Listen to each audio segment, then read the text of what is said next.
I've always helped people remember who they are and feel into their power, feel into what their gifts and their skills are. I've really helped people let go of what no longer serves them and transform that into fuel for their mastery, for them to shift their life into the positive. The magic happens when you can hear your heart sing. Literally, hear your heart sing. I just want you to know you were born for this, that you have everything you need to really do you this lifetime. So let's get started. Let's make magic together.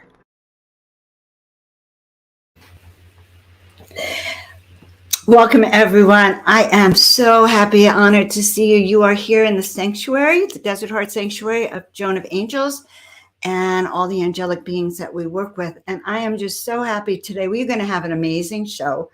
I met a guest yesterday, Eric Hecker, who so inspired me, challenged my thinking on everything, brought to light that which is hidden and the hidden meaning of things. And so I'm really excited that Eric is going to be here today. I want to thank Omar on Watchers Talk for bringing us together. So meanwhile, before I bring Eric on, I want to just mention a few things. Before we get started, it's a good idea to take a deep breath, because sometimes I forget to do this. Let's just all take a deep breath together. And then just let it all out. Because what we're going to talk about is going to be so exciting that you won't have time to breathe. So we're going to do it again.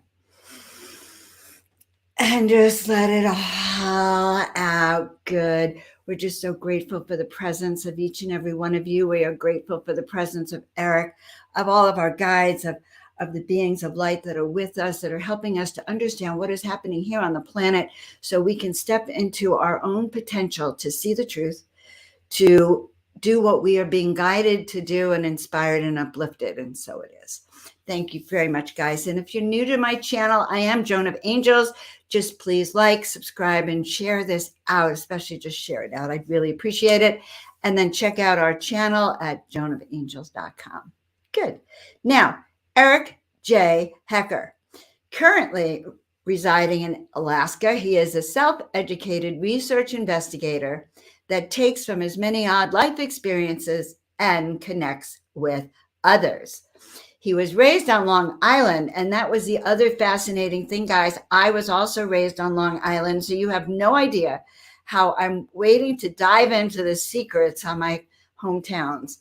So he was raised on Long Island, the home of the now famous Montauk Project.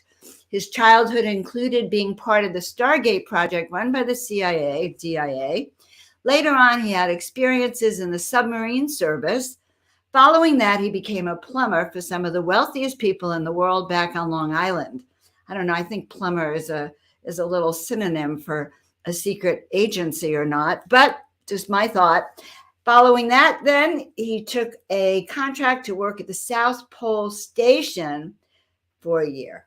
So now he's in the state of Alaska, and I'm just happy to bring Eric on. Greetings, Eric.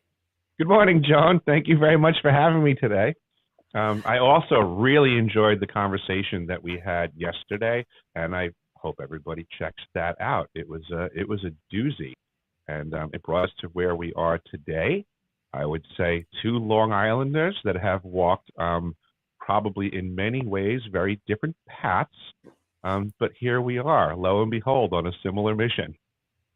What a really great way to say that. Yes, I'm sure we've had different life experiences for sure. I find it really interesting. I come from the hippie liberal, angels, tarot, all around. And you're really from the pragmatic world of the truth. What you see is what is real, but you're aware of what I liked about you is actually you are aware of this other world and the inner realms as well. I'm a student of history and everything that's happened on this planet, especially on an energetic level. And it's from those studies that caused me to look at my path that I walked differently. And I had to reevaluate everything because something was off. I understand that. And so you're saying your entire life you've known something's off. Basically, you sensed it, you felt it. I was aware of differences in things around me that other people weren't paying attention to, and I was pretty much being told to be quiet. I mean, that was, also the generation that we were from growing up. I mean, we were literally told like kids are meant to be seen and not heard. Right. And Always. we functioned that way. I mean, this is a different world. People don't get what's happened around them. The kids run the world now, and they make their own rules, and parents are definitely being put out of the picture, and that's Somehow deliberate. they seem to operate governments now. Right, kids. Okay, and that's what I like about you, Eric. You are a truth talker. I guess you decipher.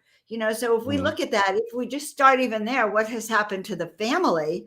I'm a little older than you. I grew up when it was still bobby socks and stockings. And you had dinner at home with your family, and you just had more controls on your life, and it was more family centered.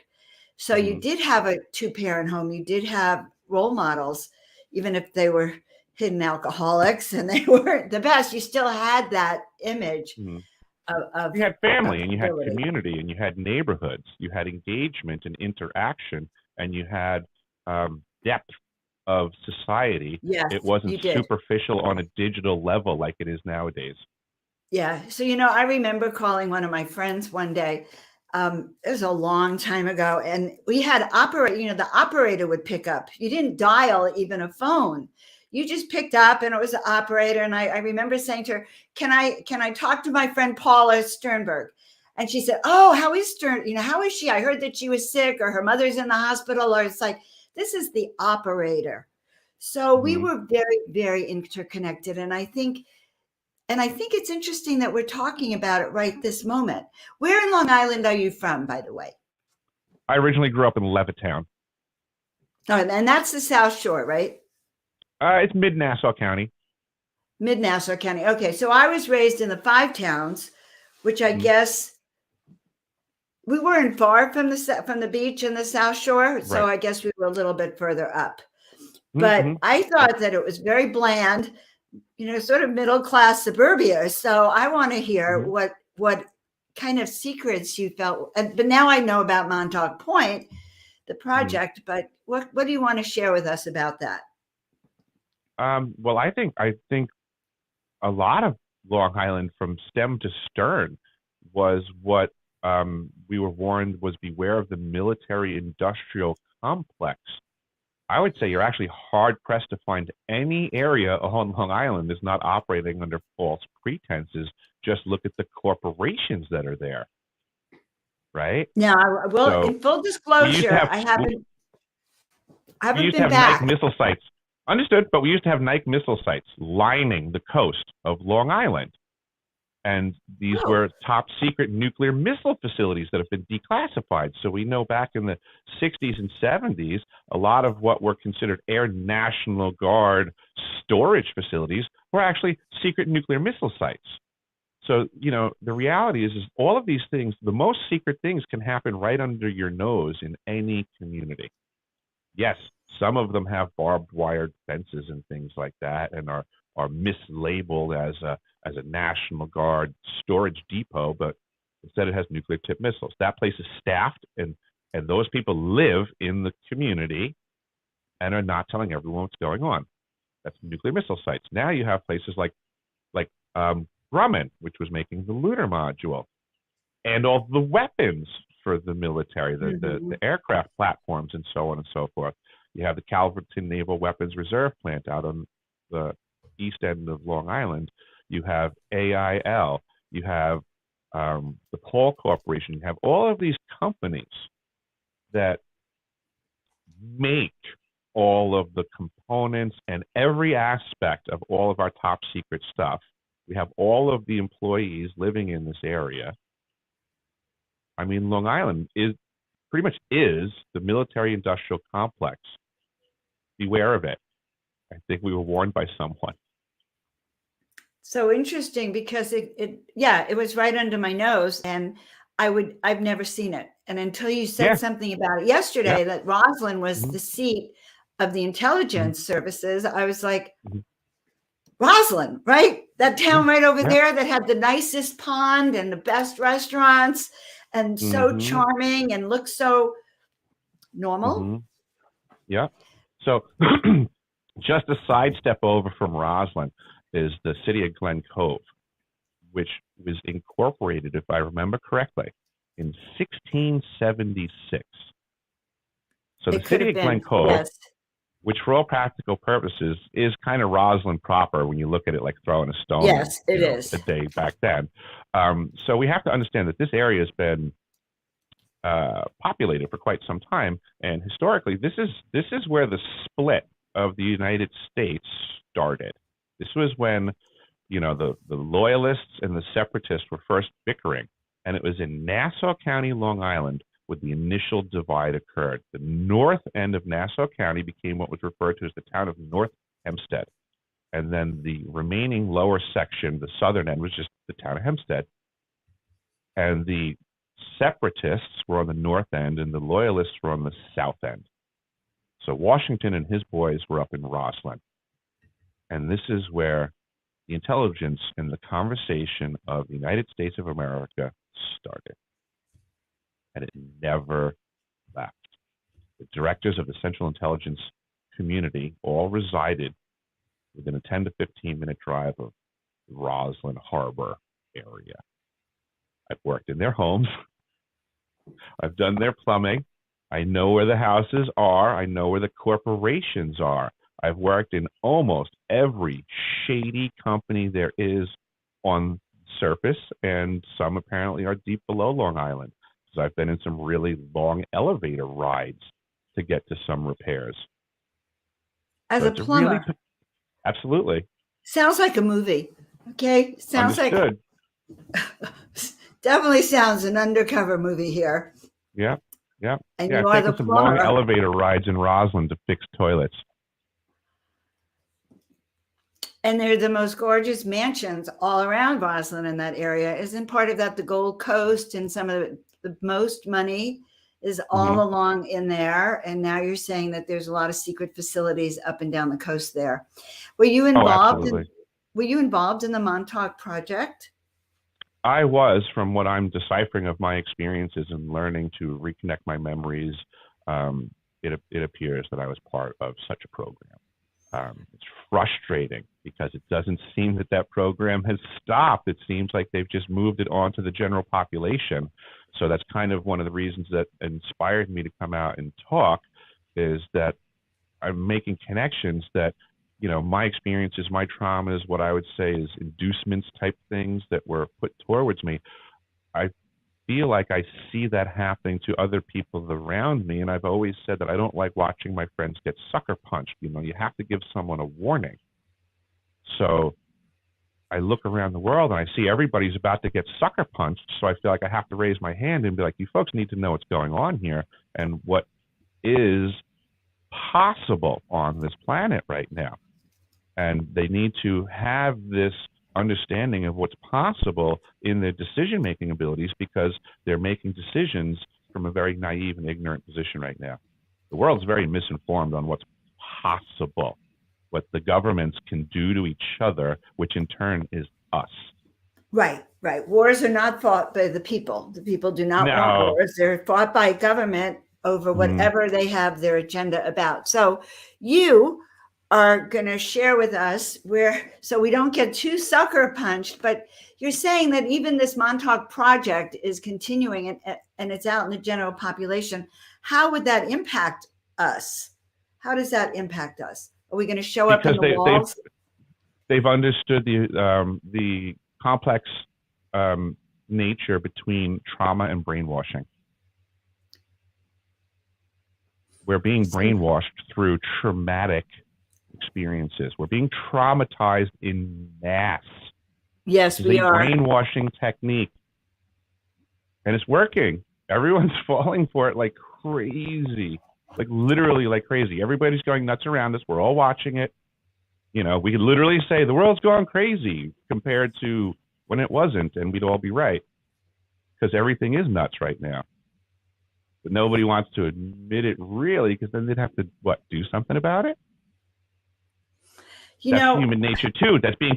We're being played by our own nature. Our enemy knows that human nature, ignorance is bliss. And as long as we have the choice of ignorance and bliss, we'll be inert. We won't fight back. So let's talk about this. All right. Let's really talk about this. How then, you use the word sucker punch. Okay. How then do we navigate, considering many of us are naive? Honestly, you brought me right down to the third dimension yesterday, and I haven't left since that chat. Okay. But how do we recognize it? Start to give us some real life clues. We started yesterday with the Georgia Guidestones. It was very powerful to understand and realize that, yes, we're talking about two agendas, but one of them's more likely than the other.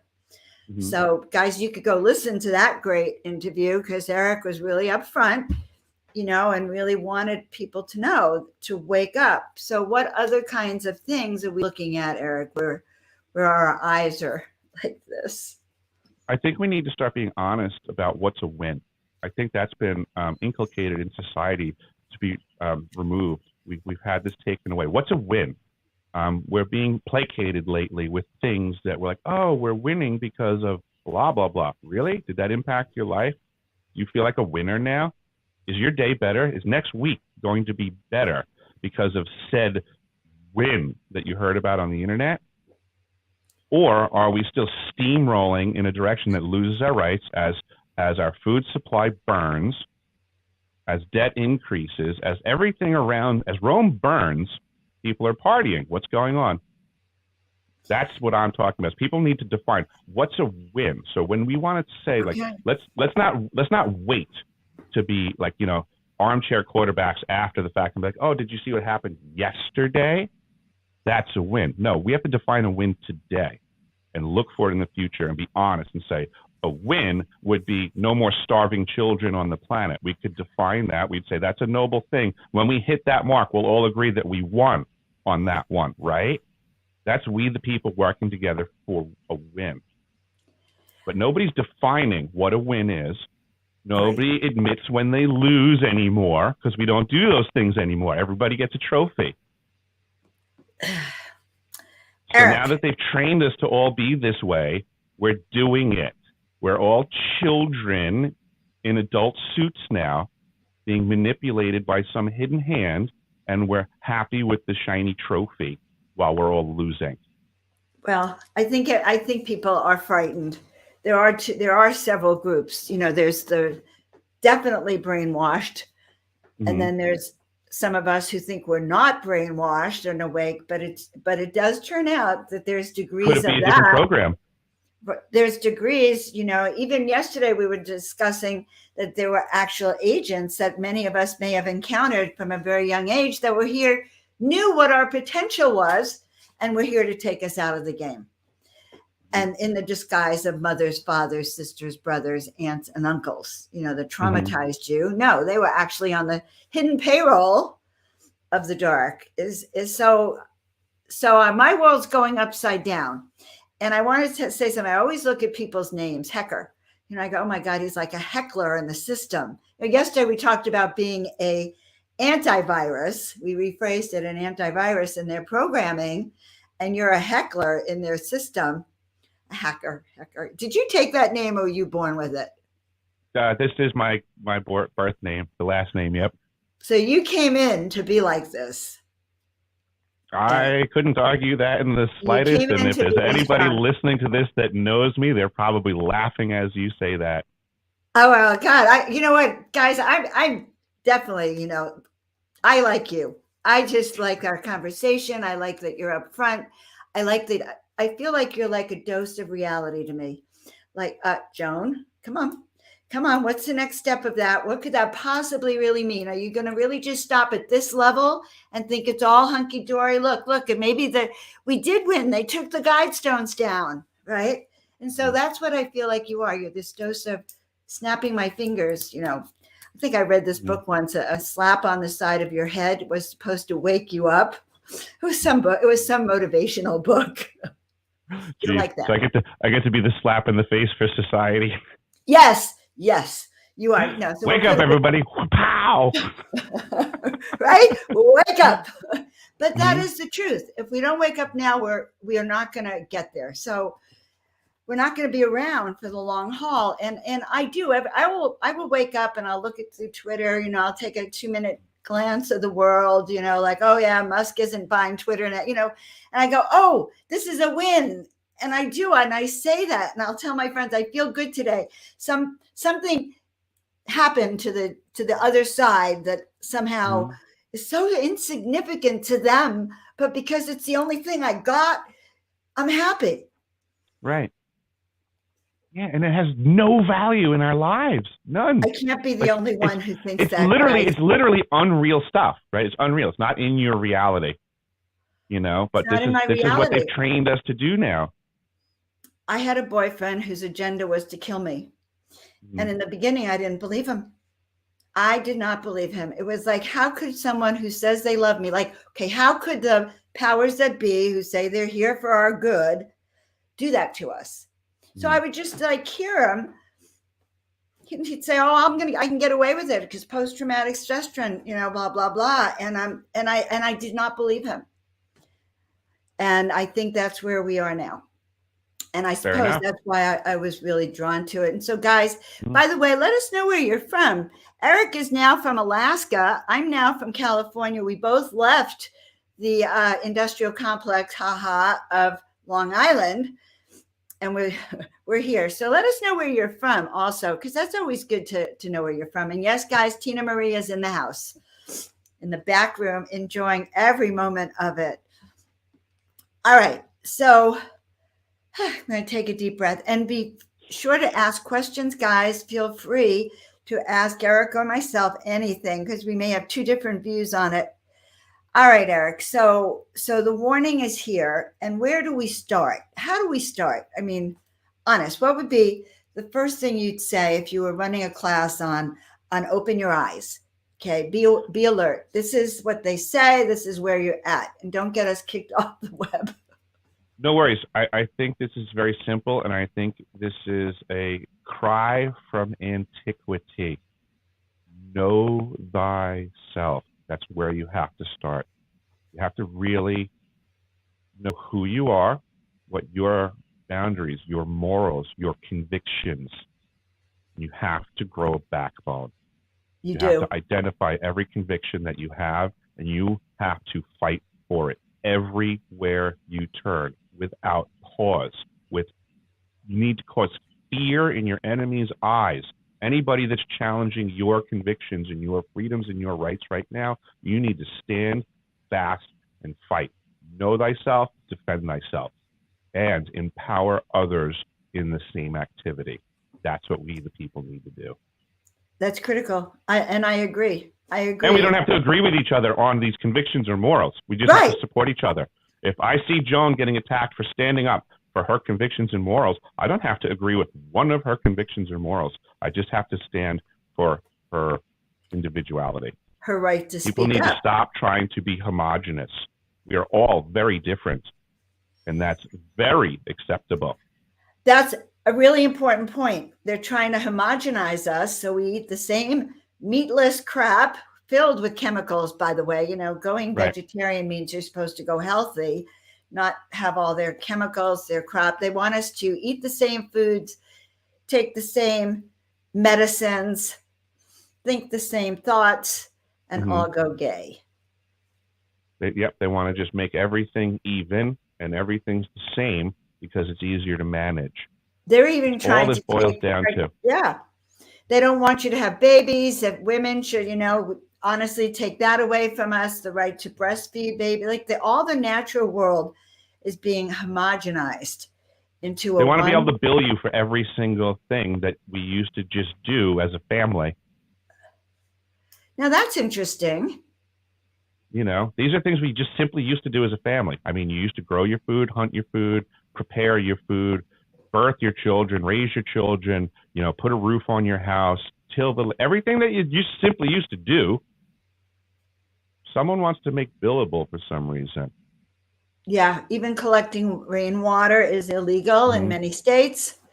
I Hmm. understand that growing your own food, there were certain states during the pandemic that took Hmm. all the seeds off the market, so you couldn't turn around and start growing your own food. Hmm. And you have to look around. They're trying to ban supplements. They're trying to take Yeah. away. You you can even look at just the food supply chain of the planet right now. The vast majority of the population survives off of corn, wheat, and rice, right? So if you Right. look at it from a management down perspective, that's certainly cheap people feed.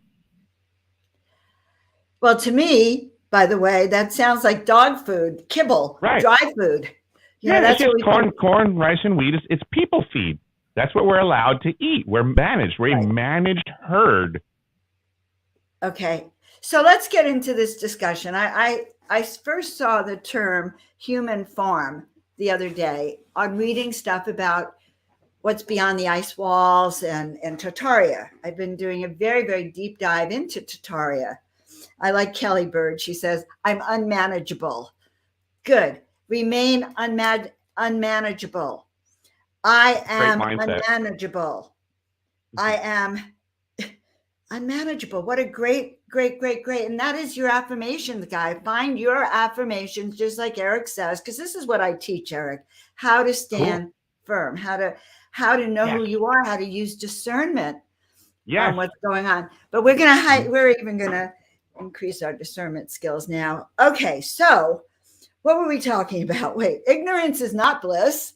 And Is not.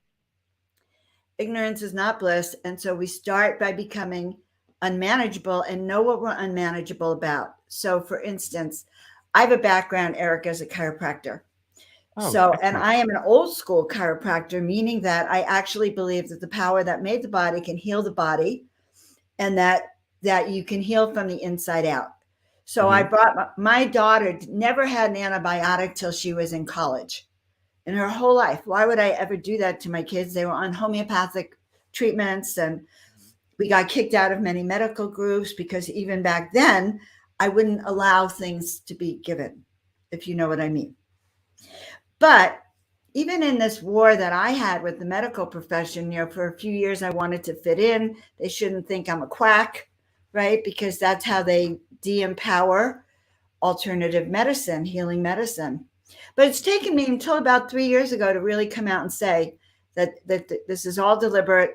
I just to accept the reality of what I Hmm. was seeing has taken me a long time, even Oh, though. it's totally understandable, but it's like once you see it, you can't unsee it. It's all people have to do to realize that our management doesn't really care about us is Mhm. they never conduct any conversations in mass about proper nutrition.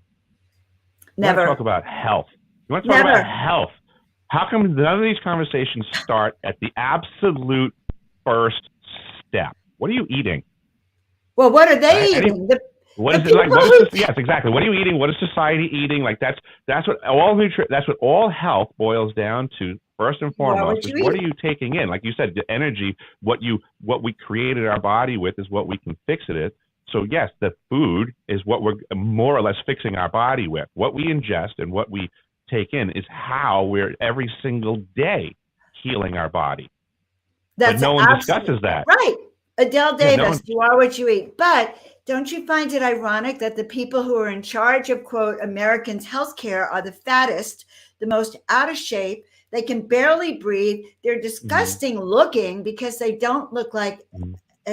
they're not a model They of used to health. work for Monsanto, usually. Right, Monsanto, and there they Yeah. are telling us what we can and cannot do, and they're trying to take your rights, our rights away to have vitamin D. Because why? They know vitamin D is going to cure you. Let's get it off the market as fast as possible, and let's make you know that it's dangerous. So then you'll see an article. Oh my God! A few months ago, they talked about aspirin helping the blood clots, and then the next day, and the research had shown it could help prevent blood clots in the C disease. The next day, they started running all these articles about how aspirin is bad for you. Yeah, management Within had to get 24 involved. hours, Yeah, it's just like it's like the office mafia. politics. Management had to get involved. Somebody said something in one of the cubicles that they didn't like, so now management has to send out a memo to everybody and be like, listen, here's the way we like you to think of it. I love this. When, because one of it is, I'm saying, well, how do we become aware? We become aware by suddenly not calling them the officials or the health, whoever. They are management, middle, lower, middle, upper, right? Yeah. And then behind the scenes, the board. It puts things in a more appropriate perspective, because then people will go, well, then who's the owner? And I was like, that's a great question. Yes. Okay. So do you have an answer to that? That's obviously the prime directive here. Who's the owner? And then who do they rent us out to? Right? I'm going to say that from my lowly perspective, I couldn't even begin to know who the owner is. But what I do know of the vastness of the cosmos, I would venture to say someone not from here. Right. Someone not from here, someone not from here. Right. Okay, that's bad enough. All right. I've seen a lot of elitism on this planet, and a lot of collections of things on a level that's absurd. So I just put things to scale. I don't doubt that there's life all over the cosmos. So when I add the scale of things that I've experienced, I imagine there's some intergalactic planet baron that owns a lot of planets, and we're one of them. Okay, so we are real estate. We have not just property managers, but we have owners with directives. Why wouldn't that be going on? Right. On the scale that we look around us, it's happening in every direction. Right. And all we have to do is look at the movies that they've produced for us, like Avatar. Avatar was an asteroid. It was a base for minerals. It was to be raped, pillaged, and plundered. And that's what Earth has been to certain. And look what they do too. They trying to kill off humanity at this point.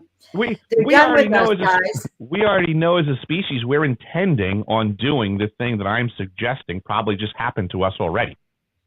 Like, we're totally looking to go to other planets and get their resources.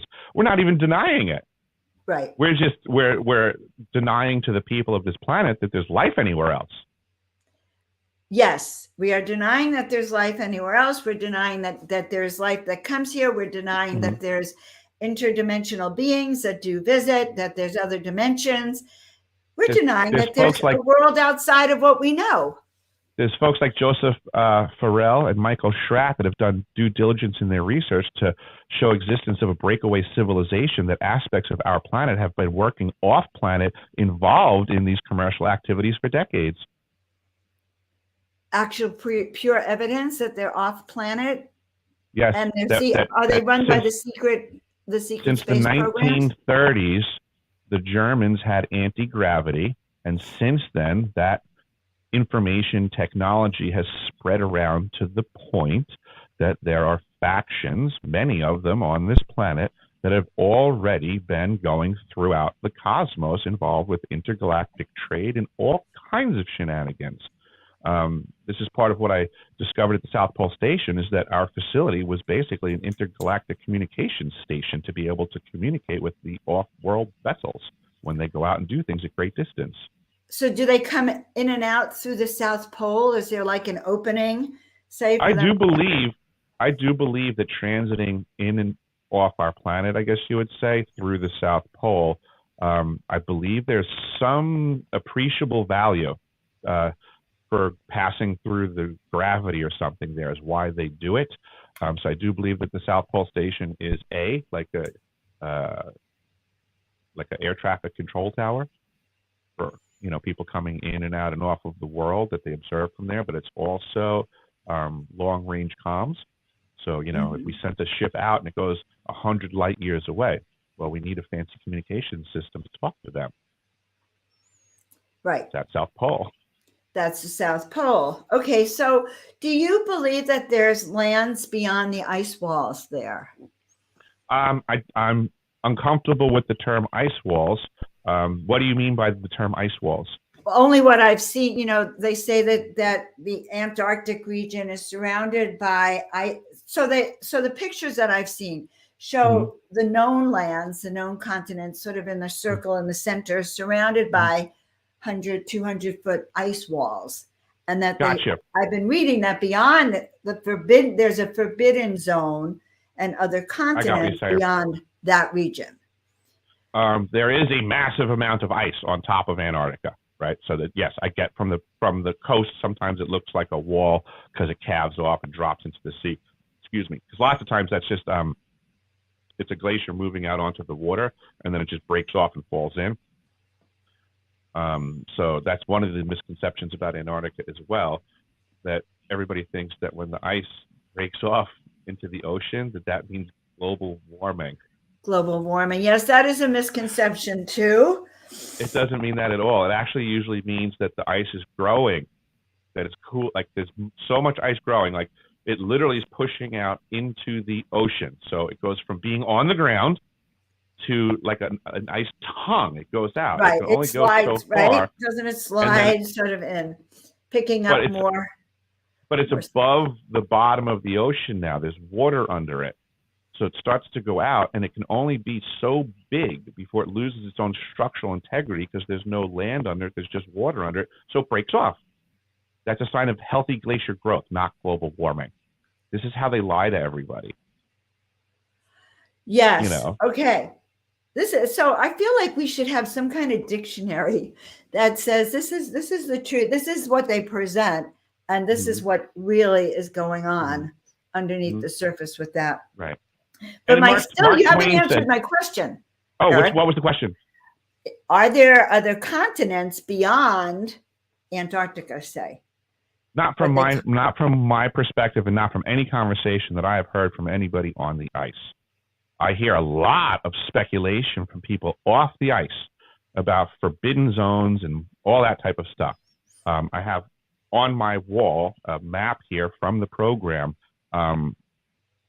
that's for air traffic. There's nothing on it about forbidden zones. It's in the key. It says no-fly zone things, but it's not present. A lot of people misconstrue tidbits of information that they get from the ice. So, like, for example, at the South Pole Station, yes, there is something on the paperwork that says no-fly zone. But if people understand and read the specifics on how pilots look at this stuff, it doesn't just mean you can't fly there. It gives specificity. It says something, I can't remember the numbers off the top of my head, that for a particular area, which is known as the Atmospheric Research Observatory. So because of the Atmospheric Research Observatory not wanting jet exhaust where they're trying to study the air, they tell them to not fly too low or in a certain area so as to not impact the science. So this no-fly zone isn't a forbidden zone. It's a complement to the science that we're supporting by being there to begin with. Please don't fly through the experiment area. But with that being said, the area that they are still allowed to fly, which is above the experiment or anywhere around, would not prohibit the view of anything anyhow. So people think there's a no-fly zone to prevent people from seeing something, but in reality, it's just some altitude restrictions that wouldn't prohibit the view of anything. So you don't ascribe to the theories that there's continents out beyond that area? There is no beyond. It's the southern part of the planet. Okay. It's 90 degrees south. You can only go in one direction. There's to a the lot bottom, of different and then you things start going back up. On Tuesday next week with Rob, we're talking with Flat Earth Dave. Okay, so Flat Earth Dave. Yeah, good luck with that, maniac. You should check out the work that Professor Dave did with Flat Earth Dave.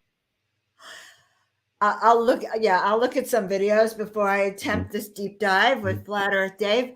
But, I do believe there are things that have gone on the planet that we don't know. And maybe there are other dimensions that I am going to jump in one thing just because you brought up Flat Earth Dave. He has lied to the public about me. Okay. Yeah, So you just so should you bring know that up. that he Okay. has lied. He's lied and said he has spoken to me, and he has said things that I never said. So take that into consideration when you talk to this gentleman. Okay. Have you spoken to him or have you not? I've never spoken to him. Okay. So I've we know never that, and Tina spoken to Marie's him. in the back room. She probably made a note of it. She's smiling. We will Mm-hmm. we will definitely comment on that. I've never spoken to him, and I've heard him say, when he spoke to me, I said thus. I love it. I love it. I love it. You know, and okay, so going back to that theory, okay, so my lands beyond the forbidden zone, okay, that's part of my sci-fi training here. Mm-hmm. Well, what about Tartaria? Do you have Tartaria is very interesting to me because I absolutely, because there's no reason to disbelieve in greater antiquity on the planet, so at least it's a reasonable premise at the onset. Got it. I'm a tradesman, and I look at a lot of the structures on the planet, and I do not yield to this amazing innovation and effort, always being motivated by deity. That sounds like shenanigans to me. That sounds like a homogenizing story. That look what we found over here. It's a temple because they believed in this. Oh, and we found look we dug. Oh, it's a temple, and because they believed. Oh, and all of these men worked because they just felt like praising their god. Baloney. They had no choice. Where did that mentality go? How come we don't have men innovating amazing structures and donating their whole lives to build this thing and labor and toil just because they love their god so much? Where did that go? Right. And how could those people who were driving around in the horse and buggy actually have? I used to look at those churches and look at the people around there who were impoverished peasants who just do not look like they could have built such sophisticated buildings. And they didn't even collapse these buildings. That's how good they were. I mean, right.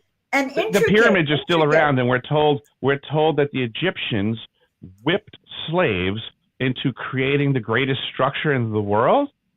So you're telling me we would take people with no trade skills and a leather whip, and you're telling me I should be able to recreate the pyramids?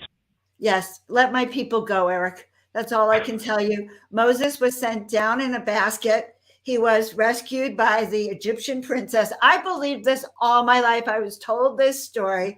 Rescued by the Egyptian princess, brought up by the Pharaoh, and then he turned and said, let my people go. But yeah, but the thing is that when you repeat a lie often enough, like in the beginning, you might go, well, that's just, but by the time everyone else believes it, like, yes, that was really, that was Moses. And now this, anyway, you're right. Though what happens is we believe the story. The story then becomes true. The Egyptian pharaohs beat the crap out of the slaves, and that's how they built those pyramids. However, now that they're uncovering so many structures that are hundreds of feet under the ground, that are the most intricate temples, that looks like they were, to me, it doesn't even look like anyone built them. It almost looked like some kind of mold, some kind of mold container went and came down, drilled out those mountains in a way, and produced these exquisite structures. I don't think they're man-made at all. Up there is Omar. We are so happy to see you, Omar. You started a revolution in Joan's thinking. A revolution in Joan's thinking. An awakening. It's a beautiful But anyway, thing. those structures are magnificent. Mm-hmm. And they're being revealed around the world. So what else, do you feel about Tartaria besides this exquisite architecture or the people? Do you feel it has importance for us today, or helping us sort of understand there's a mystery there? There's a mystery there. What happened to the Tartarians? Yeah, I think it's almost, in a way, it gets back to this management and mismanagement of society conversation and a knowing of ourselves on this one, to again, like, look around the planet and start to pay attention that, these stories that we've been told, it's management's BS. I mean, it's just that simple. It's like opening up a door. Like, you work in a big office building, right? And you think you work for this company, but now all of a sudden all of a sudden there's doors open and you walk by and you look in and there's all the shenanigans in the company that you're at, and now the boss just gives you some BS, shuts the door, and oh well, this is all that means, and blah, and it's like, but hold on a second, like. So this is what we're doing on this planet as we're making these discoveries, or as we've always been making these discoveries, is we're just getting management's BS response. Like, the whole idea of waking up is fantastic, right? But we're waking up to find that we're in a battle. And what people don't realize is that if you're waking up into a battle that everybody else has already been fighting in for a really long time, you're probably going to get wasted real fast. You're gonna be cannon fodder. Mm-hmm. Right. You're gonna if you wake up on the battlefield, that's where you show up, and you're like new to this. All the people that have been there for a while have been waiting for you to wake up, and they're gonna chop your head off instantly. So this is what we're seeing in society, is that we have all these people starting to wake up, but then all of a sudden we have this thing that pulls them right back in, gets them right into bickering, gets them right into the game again. Yes. They don't know how to stay out. Yeah. They don't know how to stay out. Once they wake up, something draws them in again. So one key then, because I'm really looking for nuggets here for even my own teachings. One thing is to actually, there has to be a filter that keeps you from getting drawn back in. Mm-hmm. How do you recognize that filter, Eric? Here's a way we could recognize it in society around us on the ideas that we were discussing, right? Let's just be really honest with everybody right now. Most of you should probably be eating better. And if you look at the mass media, look how much it's trying to tell you to eat poison. Yes. Now fight that battle for yourselves, and that's your first step. Take care of yourself by ingesting better things and paying attention to when somebody else is trying to convince you to poison yourself. That's a step that every single person can start right now. Look around the world. Watch every single time someone invests in trying to poison you or your neighbor. Resist that. Help others resist it.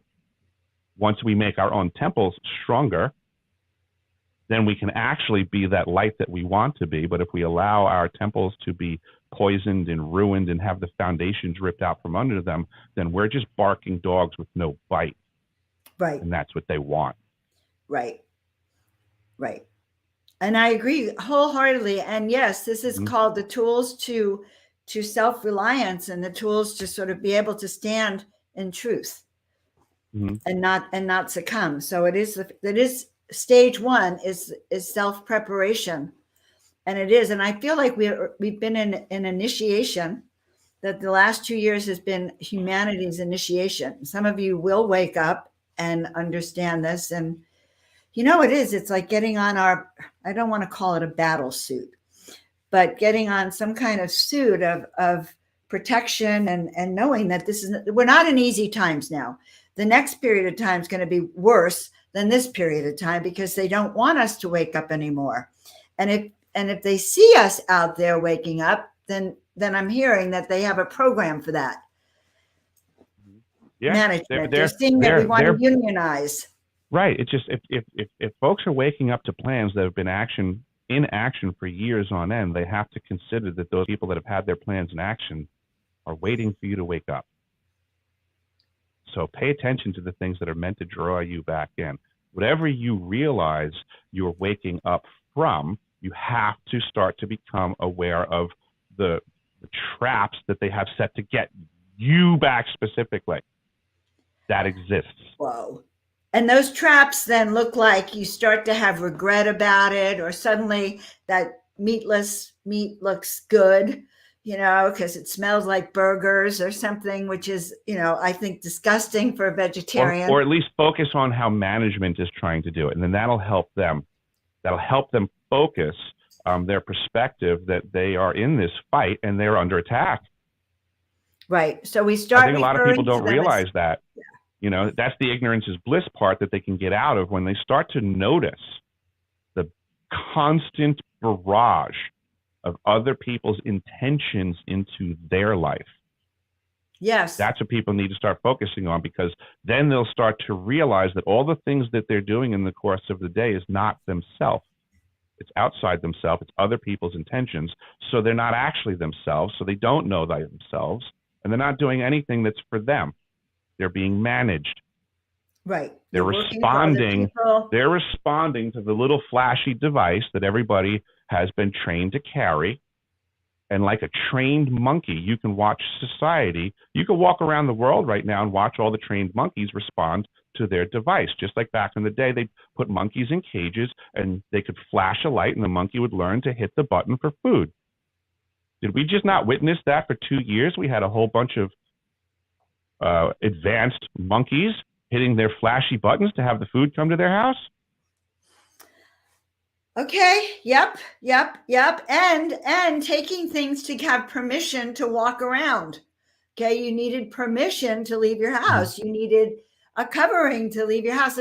And I'm now seeing people are back on that program again, still driving with face coverings on themselves. Yep. So these programs are ingrained. And just because you are recognizing it today doesn't mean that you're still not subject to it in other way, shape, or form, is what I'm hearing. I live in a sea of programs. I live in a sea of other people's intentions being applied around me. I'm just aware of it. I don't have the resources other than my own indignation to not do what other people want me to do. Yes. And you're unmanageable because of it. Correct. And so I suggest other people start becoming unmanageable. Yes, we can put that word back up. I think it's an amazing word, like it's actually a better word than become an antivirus. Okay. Yeah. Become unmanageable. I don't want to be an antivirus, actually. No, I'd rather say I'm unmanageable. That suits my personality. And you can't. So this is great, guys. This show, I think, is about giving you the resources, the inner strength, the inner courage, the resources to recognize what is coming at you so that you have tools to start to let's grow together. Let's start to see the truth. So that's the way we get strong. So one of the things when we talk about Tartaria, Eric, that I've been noticing. So, I live in the desert and I'm isolated. I don't really spend much time with people, but I have the mountains around me, mountains and trees. And for the last 6 years, every mountain I look at looks like a being, some kind of giant being that laid down on their back. I would be driving around. There's spots up in Joshua Tree and sacred rocks up there and this big circle of rocks. And I'm driving and they're going, God. And I'm telling my friend Victoria, that looks like some big dude, giant being just said, I'm going to lie down and get a suntan. And that's what they look like to me. Everywhere. I spent time in Sedona recently, Thunder Mountain, and I'm going, that's a real dude. No, that's a real thunder god. And so so that's one thing that I feel like that maybe these were giant beings that were fossilized or somehow. Do you have any thoughts about that? I wonder if maybe just it's a like in a way that you're seeing it like an energetic vision, that just the grand scheme of it being a mountain, it is a mass of stuff that could be have this long life experience, so to say, that I wouldn't be against the idea of this thing having its own experience. What has that mountain seen through its years of existence? And that I feel like it's an ancient being. I feel like these are ancient beings in these mountains. This is what calls to me. And I can hear them and I can see them and they just look like they were once alive and I just know it. There's a resonance in there for me. And I don't know, but I have the same feeling with the trees, just so you know. I feel very connected to the trees. I've had experiences with these ancient trees. And then I came home and I opened up this book and it said, if you're opening this book, your job is to wake up the trees, the tree people. To remember these are tree people, or that the little people exist, big people, little people. Maybe there's a lot more that's true in all these fairy tales and stories. I'm not opposed to the ideas of tree people either. I mean, I think there's so much more going on around us. I mean, it gets us. I know once you pull us out, you bring us right back in, but it gets right back to the management thing again. I believe in the truth that you're talking. I believe that truth has been removed from our conversation. And knowing maybe our these history. Things makes us less manageable. So do you think they've changed and altered our history then and our timeline so that we really Yes. do not know? 1,000% yes. 1,000% yes. I think on so many levels, I think that's very provable. I think a lot of researchers have done due diligence to prove that 1,000%. We have been lied to about the age of our planet, the antiquity of our society, how long man has been here, where these structures came from. Everything is a bold-faced lie. Along though, they have managed to produce a lot of books, movies, and things to convince you that that timeline is true. Exactly. I mean, It's like a again. So theater. it's I feel a like, sea of misinformation that we're swimming in. We are swimming in a sea of lies and deceit that was invested by other people's intentions because it was profitable for them. It's just that simple. You know, we are the product. Our belief system is the first step of their product line, where they get their money in the future. So what we believe in, what we think about is important to them because they can then produce a product line they can bill for. It's like literally that simple. you mean health and health, how It could we be live, dresses, it could be how we shoes, eat, it could how be we do everything. horse-drawn carriages for a time period. But the powers that be will always, at any time period, be managing the truth. There have been handlers around generationally. This is not deceiving the masses for profit is not a new thing. It's been going on a really long time. Right. I'm surprised they let you walk on the planet, Eric, undeterred. Have they tried to take you out? And why are you in Alaska, by the way? What are you doing up there? I got up to Alaska after Antarctica just because I happened to be looking for more remote work, I guess you would say. And I really like it here. It's a really beautiful state. There is still freedom left here that's unfound in other places on the planet. It's very different. It's kind of old-fashioned, I would say, in many ways. I often say that Alaska is simply undeveloped. It only became a state in 1957. So it's a young area, I would put it, as far as there's not a lot of laws up here. Literally, it's that young. It's interesting. Right. And I guess you can get away with a lot more up there. And you It's have to not even take a care matter of of getting away with in reality. It's a matter of not feeling like there's a stack of laws on your shoulders. I mean, it's breathing freedom because you don't have to look and see police cameras up on every pole everywhere you look, and there's not 16 cops on the highway trying to figure out how to get you for some infraction that was manufactured 30 years ago. That's some below, like, what's going on? Like, how many laws do you need in reality? Right. Of which, and how many taxes and how many licenses do you need, by the way? All these things come with departments and employees and all these things now. They're burdens on society. We used to have a society of producers, right? Because if you didn't produce, you died. That was life. Everyone was a producer. Now in society today, almost nobody produces anything. They're leeches to the producers. All the producers are supporting a whole bunch of people that don't do anything. Right. No, that's the facts of the matter. And management really doesn't do anything except pit us against each other. Management really doesn't do anything except rape the producers.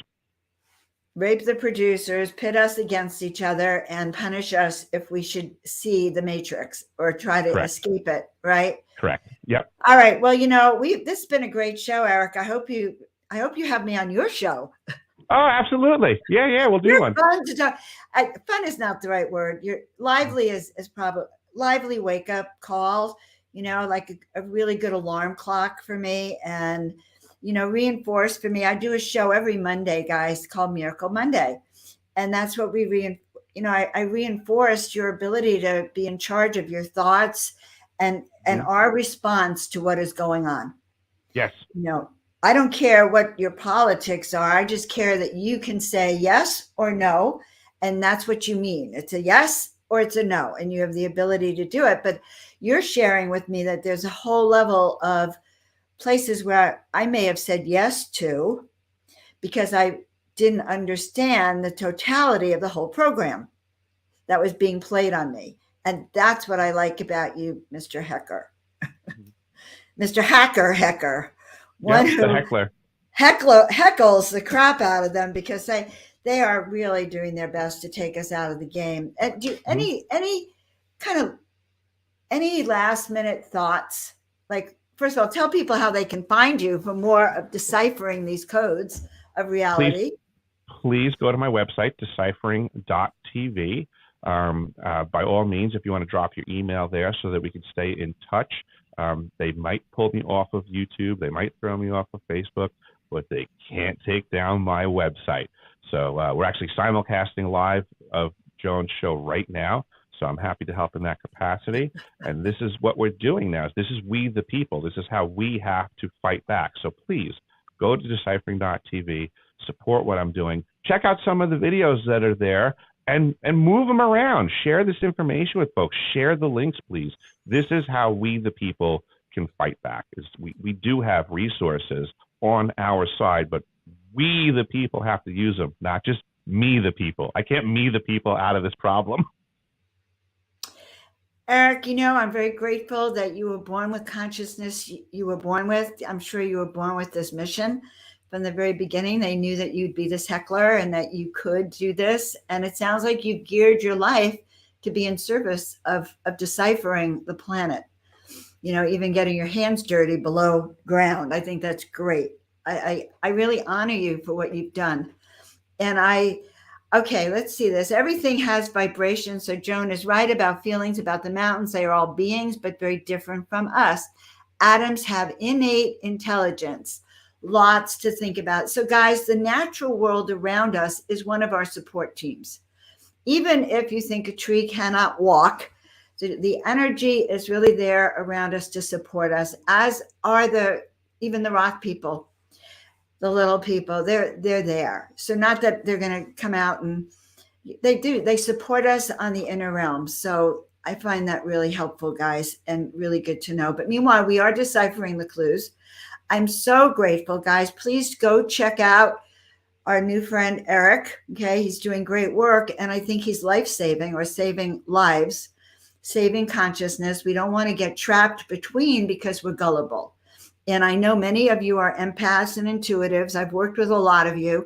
We want to believe the best of the best. We even want to believe our controllers and our handlers and our owners are nice. Heck, I have a landlady like that. I want to believe she's always nice. We just want to. It's our humanness. And that's what other worlds want from us, our humanness, but it can get us in trouble because of our naivete. So I really appreciate that. Guys, I will be continuing to teach you how to stay strong and how to remember who you are and how to hear and how to learn to discern the truth. That is what I do. I help you remember who you are and why you're here and your purpose.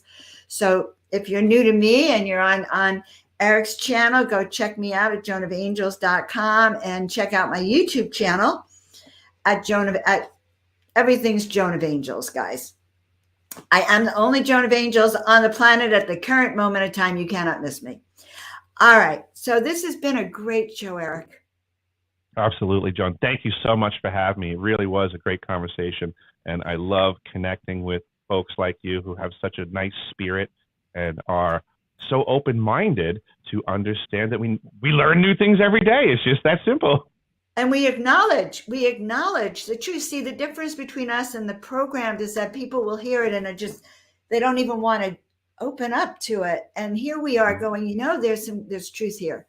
There's a lot of truth here. We have if your third eye, even our third eye can be deceived, all that stuff they put to cover up your pineal gland and your third eye. This is a third eye awakening moment for everyone too. So let's start to discern truth and see it. Meanwhile, I really appreciate all of you being with us. As Omar says, hit that subscribe button and I'll see you all soon. Have a great day. And start discerning, guys. Start seeing that truth out there. All right, bye for now. So long.